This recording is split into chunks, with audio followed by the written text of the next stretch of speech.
Hmm.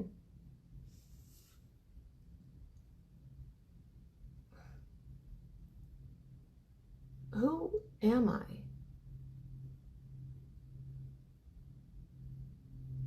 Um, I'm a veteran. I'm a progressive. I'm a woman in IT with over 20 years of experience and a massive amount of imposter syndrome. I'm partnered to a trans woman. I've never seen the value in attempting to label my sexuality. I'm racially ambiguous. I'm black. And I'm a Jew, an ethnic Jew. I'm an atheist from birth. I have an obsessive personality, which I am deeply ashamed to admit. I like to say that I'm straight edge by nature. Mainly because that sounds way cooler than admitting that I'm just a total square. I am diagnosed on the spectrum. I think I also have a touch of ADHD, but I haven't been diagnosed with that. I think I also have a minor case of facial blindness, but I haven't been diagnosed with that either. I'm actually quite good at reading other people's nonverbal cues, but I often struggle to properly recognize my own emotions. I'm prone to stuttering when I'm nervous, as well as the occasional situational mutism. I have sensory issues that typically flare up around very loud people and being touched. I feel terrible when sensory overload hits because it makes people think that I don't like them. I'm a mother of 2 autistic children. I carry a lot of guilt for passing on my autism to my kids when I would much prefer them to have an easier time navigating life. I'm often overwhelmed by my kids, and I hate that because I really love being with them. I no longer have friends IRL, but I'm okay with that. I do not trust easily. I typically don't reach out to others because I assume that I'm bothering them. I often feel aimless and bored. I have yet to have a dream come true. I often feel deficient as a person inside and out. I tend to hold grudges. I often blame myself when plans fall through. I prefer to be asleep. I just keep getting older while every passing year sees a new crop of young people turn 18. I am nobody.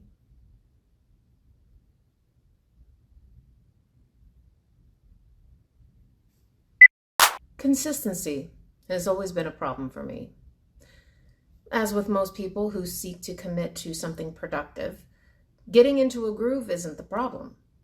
It's finding that sweet spot method that fosters a healthy self-esteem while simultaneously caters to my overall laziness that is the real challenge.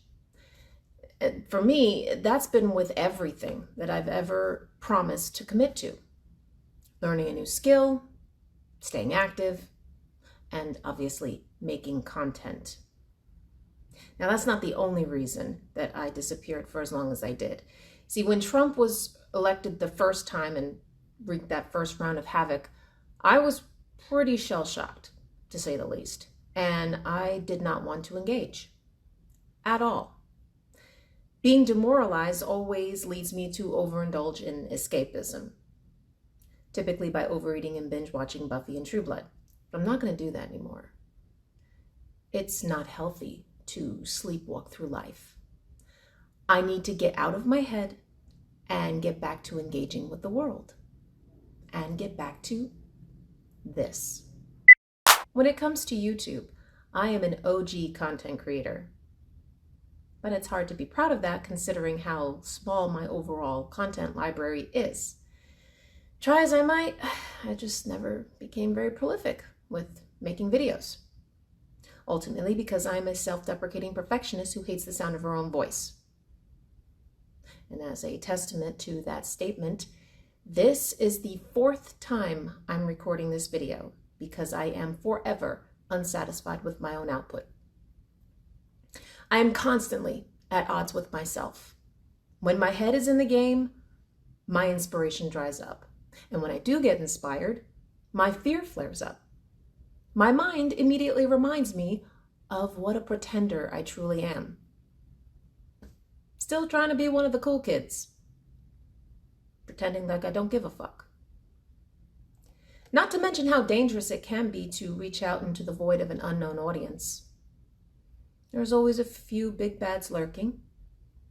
People whose grip on reality is already teetering, making them more susceptible to becoming obsessive and vindictive. Well, not y'all. Y'all are cool. Don't get me wrong. I am not impervious to forming parasocial relationships with my favorite creators. And I certainly have engaged in many heated arguments that expended far more energy than they deserved. I've taken comments and responses way too personally, as I'm sure we all have at some point.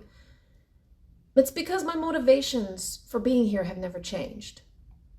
I am a freak of nature, constantly seeking out my own reflection in the psyches of other human beings. At the same time, I don't want to overshare, but I also don't want to be too clinical in my commentary. And then I remember that I also have to be enjoyable without being too thirsty about it. And it just restarts the cycle of insecurity, which just further retards the creative process. Greed, clout chasing, their very specter just chokes productivity. It wasn't always like this, though. Yes, I do get nostalgic for the early days sometimes. Back when it had nothing to do with catering to advertisers or flooding a space with half-assed filler content in order to crack through an algorithm, or building a brand so large that one becomes a prisoner to their own success. Before I, too, became corrupted by ego and suspicion and delusions of grandeur. I was pulled into a real-life soapbox land, a marketplace of ideas, discourse, community, one that had not yet been tainted by a toxic social media atmosphere. Okay, it was also about seeking attention after being virtually ignored all my life, but it was also about seeking connection. And that's what I want. To feel connected again. It seems like a lifetime ago, but at the same time, not really. My original channel, which still exists by the way, turns 18 years old this month. But I didn't get serious about content creation until I created this channel 16 years ago. It's wild to think about everything that has happened in my life since then, particularly from having been on this platform. I've met so many genuinely fascinating people. And of course, it goes without saying, if it weren't for the now greatly diminished Great Debate community, my entire life, especially my family, would look very different right about now. If you've made it this far into my frankly pretentious rambling, I promise I'm getting to a point, which is that I'm still here. Obviously. If you check my channel now, you might notice that a lot of my previous content is unlisted. Honestly, I just find so much of the old stuff cringe as all hell, and I would rather rework and reboot some of it. So while I do plan to create new material, I also want to revisit some topics that I've covered in the past with an updated perspective. But this time, I'm going to try my best to avoid the old masking techniques. That's why I can't stand to watch the old videos. I see myself on there, trying to be cute, trying to be relatable, trying to be funny, trying to be normal. But that's just me play acting. And I'm not a very good actor.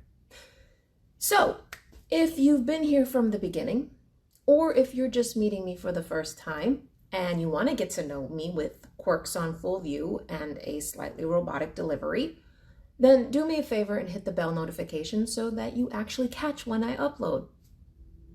And like and comment, even though comments still stress me the fuck out.